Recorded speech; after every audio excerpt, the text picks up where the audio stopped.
ચૈત્ર મહિનાની નવરાત્રિમાં દરરોજ સાંજે અને સવારે સાંભળો દેવી કવચ.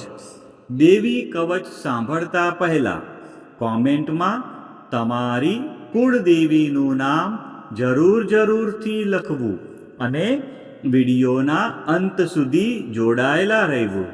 હવે આપણે દેવી કવચનો પાઠ શરૂ કરીશું. ઓમ ચંડિકા દેવીને નમસ્કાર.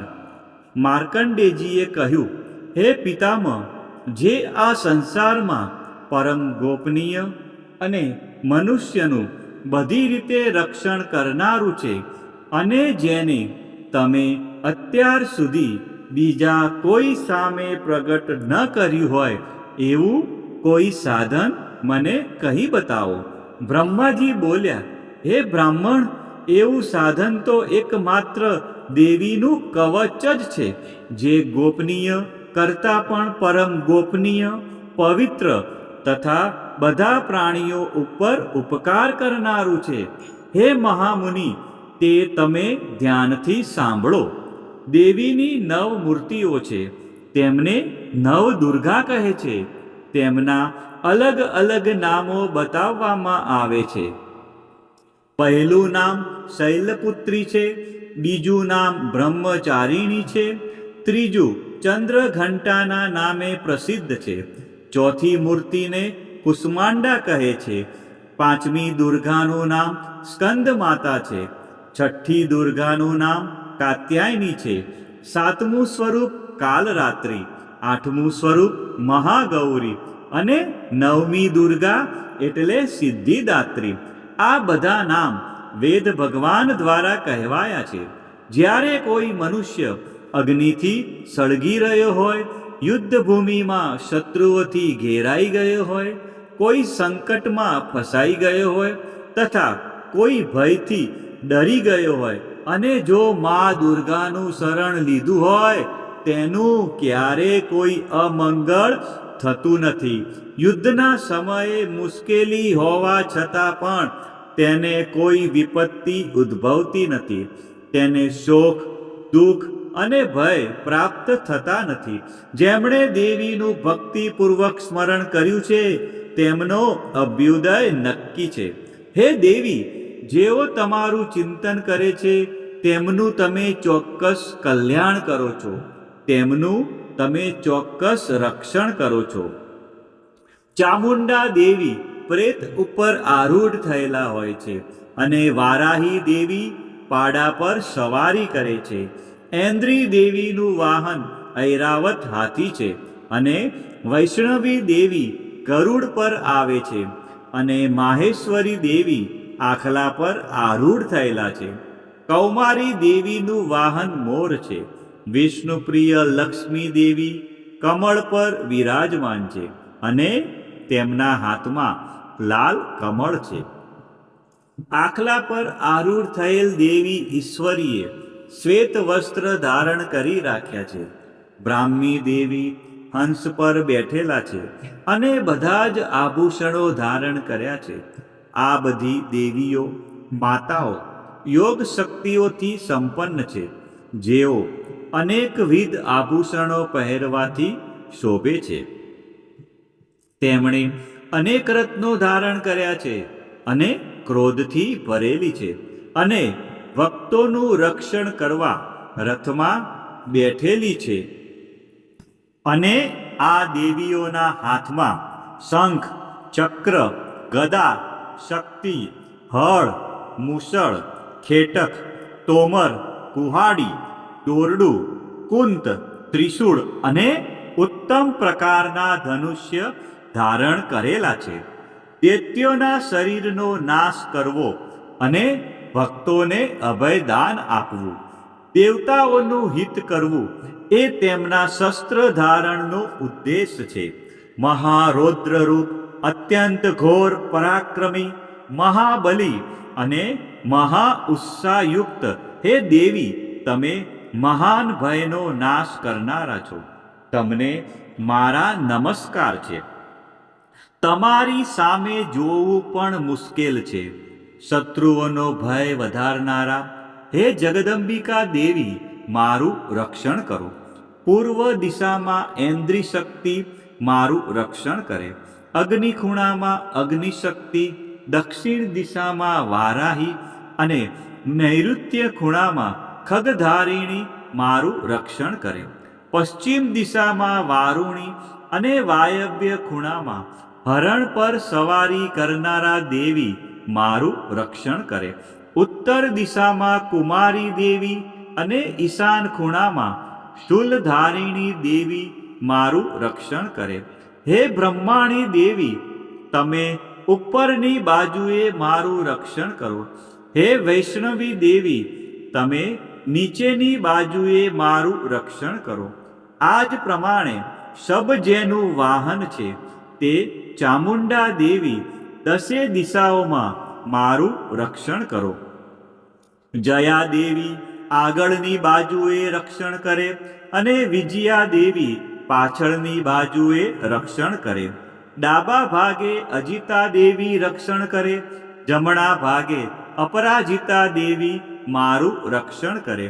ઉદ્યોતિની દેવી શિખાનું રક્ષણ કરે અને ઉમા દેવી મારા મસ્તક પર વિરાજિત થઈને મારું રક્ષણ કરે. માલાધરી દેવી મારા કપાળનું અને યશસ્વિની દેવી મારી ભમરોનું રક્ષણ કરે. ત્રિનેત્રા દેવી ભમરોના મધ્ય ભાગનું અને યમઘંટા દેવી નાસિકાઓનું રક્ષણ કરે.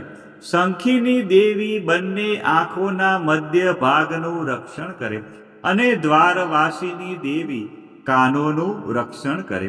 કાલિકા દેવી ગાલોનું તથા સાંકરી દેવી કાનોના મૂળ ભાગોની રક્ષા કરે. સુગંધા દેવી નાસિકાઓની અને ચર્ચિકા દેવી ઉપરના હોઠનું રક્ષણ કરે. અમૃતકલા દેવી નીચેના હોઠનું અને સરસ્વતી દેવી જીભનું રક્ષણ કરે. કૌમારી દેવી મારા દાંતોનું અને ચંડિકા દેવી કંઠ ભાગનું રક્ષણ કરે. ચિત્રઘંટા દેવી ગળાની ઘંટિકાનું અને મહામાયા દેવી તાળવાનું રક્ષણ કરે. કામાક્ષી દેવી દાઢીનું અને સર્વ મંગલા દેવી મારી વાણીનું રક્ષણ કરે. નીલગ્રીવા દેવી કંઠના બહારના ભાગનું અને અન્ન નલિકાનું કૌબેરી દેવી રક્ષણ કરે. ખગીની દેવી બંને ખભાઓનું અને વ્રજધારિણી દેવી મારા બંને બાહુઓનું રક્ષણ કરે. દંડીની દેવી બંને હાથોનું અને અંબિકા દેવી આંગળીઓનું રક્ષણ કરે. સુલેશ્વરી દેવી નખોનું રક્ષણ કરે અને કુલેશ્વરી દેવી કુખપેટનું રક્ષણ કરે. મહાદેવી બંને સ્તનોનું અને શોક વિનાશીની દેવી મનનું રક્ષણ કરે. લલિતા દેવી હૃદયનું અને શૂલધારિણી દેવી ઉદરનું રક્ષણ કરે. કામિની દેવી નાભીનું અને ગુહેશ્વરી દેવી ગુહ ભાગનું રક્ષણ કરે. પૂતના અને કામિકા દેવી લિંગનું અને પાડાને વાહન બનાવનાર દેવી ગુદાનું રક્ષણ કરે. ભગવતી દેવી કટી પ્રદેશનું અને ઘૂંટણોની રક્ષા વિંધ્યવાસીની દેવી કરે.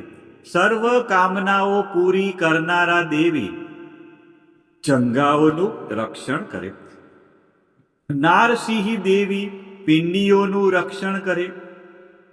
તૈજસી દેવી બંને પગોના પૃષ્ઠ ભાગનું રક્ષણ કરે. શ્રીદેવી પગોની આંગળીઓનું અને તલવાસીની દેવી પગના તળિયાનું રક્ષણ કરે. પોતાની વિકરાળ દાઢોથી ભયંકર દેખાતા કરાલી દેવી નખોનું રક્ષણ કરે અને ઉદ્ધવકેશીની દેવી વાળનું રક્ષણ કરે. કૌબેરી દેવી રૂવાંટીના છિદ્રોનું અને વાઘેશ્વરી દેવી ત્વચાનું રક્ષણ કરે. પાર્વતી દેવી રક્ત, મજા, વસા, માંસ, હાડકા અને મેદનું રક્ષણ કરે. કાલરાત્રિ દેવી આંતરડાઓનું અને મુકુટેશ્વરી દેવી પિત્તનું રક્ષણ કરે. પદ્માવતી દેવી કમળકોષોના મૂળ આધારનું અને ચૂડામણી દેવી કફનું રક્ષણ કરે. જ્વાળામુખી દેવી નખોના તેજનું અને અભેગા સમસ્ત સાંધાઓનું રક્ષણ કરે. હે બ્રહ્માણી દેવી, તમે મારા વીર્યનું રક્ષણ કરો. હે છત્રેશ્વરી દેવી, મારી છાયાનું રક્ષણ કરો. હે ધર્મધારિણી દેવી, મારા અહંકાર, મન અને બુદ્ધિનું રક્ષણ કરો. હે વ્રજ ધારણ કરનાર દેવી, મારા પ્રાણ, અપાન, વ્યાન, ઉદાન અને સમાનનું રક્ષણ કરો. કલ્યાણથી શોભતા હે દેવી, મારા પ્રાણનું રક્ષણ કરો. યોગીની દેવી, રસ, રૂપ, ગંધ, શબ્દ અને સ્પર્શનું. અને હે નારાયણી દેવી, તમે મારા સત્વ, રજ અને તમો ગુણનું રક્ષણ કરો. વારાહી દેવી આયુષ્યનું રક્ષણ કરે. વૈષ્ણવી દેવી ધર્મનું રક્ષણ કરે. અને ચક્ર ધારણ કરનારા દેવી યશ અને કીર્તિ, લક્ષ્મી અને ધનનું તેમજ વિદ્યાનું રક્ષણ કરો. હે ઇન્દ્રાણી દેવી, તમે ગોત્રનું રક્ષણ કરો. હે ભૈરવી દેવી, તમે મારી પત્નીનું રક્ષણ કરો. હે ચંડિકા દેવી, તમે મારા પશુઓનું રક્ષણ કરો. હે મહાલક્ષ્મી દેવી, તમે મારા પુત્રોનું, સંતાનોનું રક્ષણ કરો. હે સુપથા દેવી, મારા પથનું. અને હે ક્ષેમકરી દેવી, મારા માર્ગનું રક્ષણ કરો. હે મહાલક્ષ્મી દેવી, રાજદ્વારી કાર્યોમાં મારું રક્ષણ કરો. તથા સર્વ બાજુએ રહેલા વિજયા દેવી, ચારે બાજુ રહીને મારું રક્ષણ કરો. હે દેવી, જે સ્થાન દેવી કવચમાં કહેવાયું નથી અને તેથી રક્ષણ વિનાનું છે, તે બધા સ્થાનો તમારા વડે સુરક્ષિત થાય, કારણ કે તમે વિજયશાલિની અને પાપનાશીની છો. જો મનુષ્ય પોતાના શરીરનું ભલું ઈચ્છતો હોય તો તેણે દેવી કવચનો પાઠ કર્યા વિના એક ડગલું પણ ભરવું નહીં. દેવી કવચનો પાઠ કરીને જ યાત્રા કરવી. દેવી કવચના પાઠથી બધી બાજુથી સુરક્ષિત થયેલો મનુષ્ય જ્યાં જ્યાં જાય છે ત્યાં ત્યાં તેને ધન લાભ થાય છે તથા સઘળી કામનાઓ પર વિજય પ્રાપ્ત થાય છે. તે જે અભિષ્ટ વસ્તુનું ચિંતન કરે છે તેને તે અચૂકપણે પ્રાપ્ત કરી લે છે. તે મનુષ્ય આ પૃથ્વી ઉપર અતુલ ઐશ્વર્યને પામે છે. દેવી કવચથી રક્ષાયેલો મનુષ્ય નિર્ભય થઈ જાય છે. યુદ્ધમાં તેમનો પરાજય થતો નથી તથા તે ત્રણેય લોકમાં પૂજનીય બને છે. આ દેવી કવચ દેવતાઓને પણ દુર્લભ છે. જે આ કવચનો દરરોજ 3 વખત પાઠ કરે તો તેને દૈવી કલા પ્રાપ્ત થાય છે તથા તે ત્રણેય લોકમાં પરાજિત થતો નથી. એટલું જ નહીં, તે અપમૃત્યુથી રહિત થઈને 100 કરતાં પણ વધુ વર્ષ જીવે છે. દેવી કવચ ધારણ કરનાર મનુષ્યની રાજા તરફથી સન્માન અને વૃદ્ધિ થાય છે. આ દેવી કવચ મનુષ્યના તેજની વૃદ્ધિ કરનારું અને ઉત્તમ છે.